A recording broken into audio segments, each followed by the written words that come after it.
that collectively, it's like those fishes in the ocean. Just they all seamlessly just go in so well together, and every single person knows their role. There was a great moment in this game today when Ben White loses the ball. Xhaka's trying to win it back. There's a little bit of a contention in the top wing, left wing of the field. And then Ben White gets up because he knows his role. He knows somebody's going to be there to cover them. The goals themselves as well. So they do seem robotic, but they also have individual brilliances. It's pretty amazing. Here's another question for you, Stevie. It's kind of going off to your point about what you've already seen in the 7 or 8 months and stuff. It's clear, this fan says. It's clear. Title done and dusted, or, Stevie, or if Man City beat Arsenal, is it back on? It's not done and dusted. The title race is still on. I'm just saying that right now, where Arsenal are, they're the team that have to, from nowhere, start doing things that they haven't done all season. Man City can go and win every single game, including the Arsenal game, between now and the end of the season, and still not win the league. Arsenal are absolutely in the driving seat. And there's, as I said before, there's nothing to suggest that Arsenal are not going to take advantage of that. So, yeah, I think that there's a title race on. If I'm Arsenal and I'm an Arsenal fan, I need to remember games like midweek against Sporting. As I said, there's no question who the best team was in my eyes. There's no question who created the most chances. The difference in the game was that Arsenal never took them. And so they have to be wary, and they have to remember that these things can happen on a football field.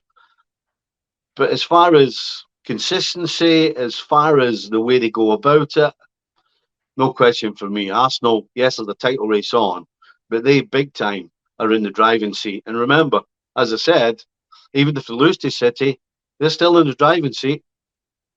Yeah, they are still in the driving seat. Even though some of these players have only had their driver's license only for a few years, they're still in the driver's seat, of course. But very good question regarding the title race and what happens with City. Hey, guess what? Let's bring in Mark Ogden. Oggy is at the Emirates. He's just lived that 4-1 win as Arsenal defeated Crystal Palace. Oggy, welcome to the show, my friend. Give me your initial reactions from what you just witnessed at the stadium.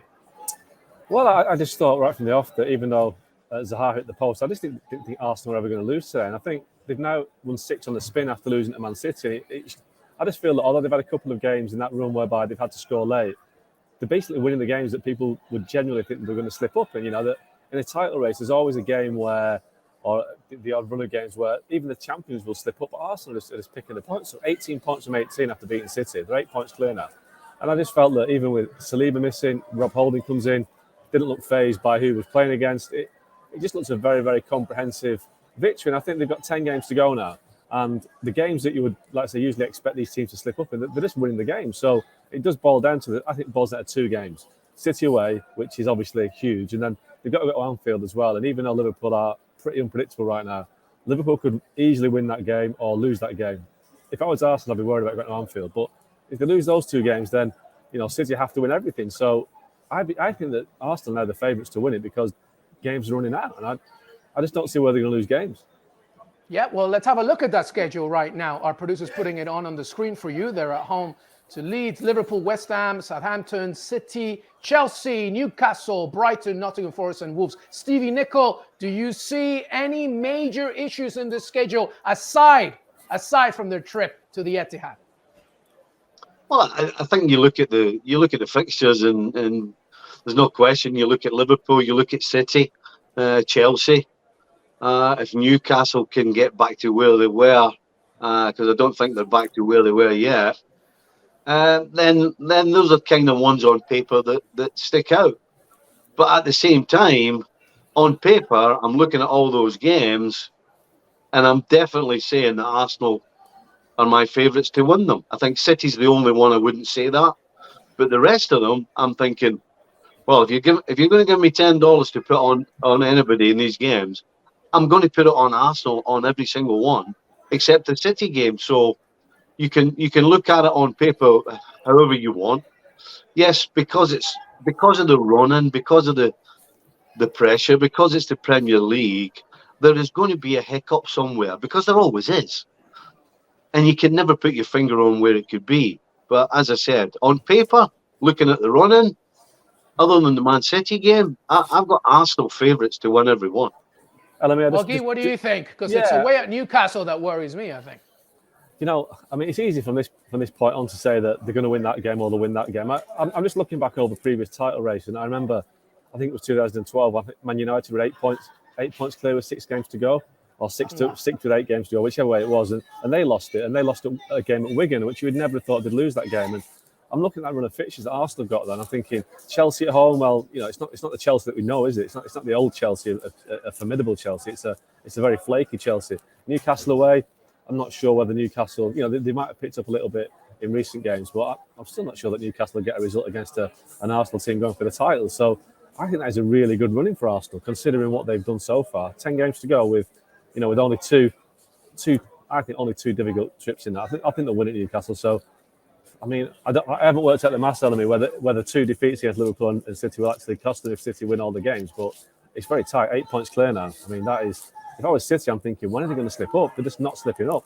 They would have expected them to slip up in the last 6 games. They haven't done. So it's really turning the screw on Man City. And let's not forget, City got Champions League to worry about. All Arsenal have to worry about now is Premier League. No distractions, 10 league games to go.